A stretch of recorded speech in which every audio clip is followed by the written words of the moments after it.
খুব সুন্দরভাবে সম্পন্ন হয়েছে। তারপরে আমরা দুপুরবেলা খেয়ে দিয়ে বিকেলবেলা একটু রেস্ট নিয়ে ভাবলাম বিকেলের দিকে ছাদে আসবো, কিন্তু আর বিকেলের দিকে আসা হলো না, আস্তে আস্তে সন্ধেই হয়ে গেল।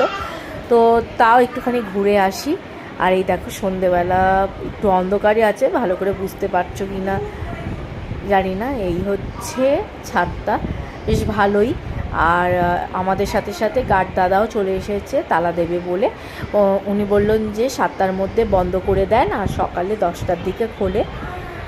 তো আমরা জানতাম না, তাই উনি আমাদের সাথে এসে দাঁড়িয়েছিল। তো কিছুক্ষণ আমরা ছাদে দাঁড়ানোর পরে আমরা নিচে চলে যাই। পারলে কালকে সকালবেলা এসে তোমাদের ছাদ থেকে ভিউটা আরেকবার দেখিয়ে দেবো, তা নাহলে রাত্রেও খারাপ লাগছে না, মোবাইলে অতটা বোঝা যাচ্ছে না অন্ধকার বলে।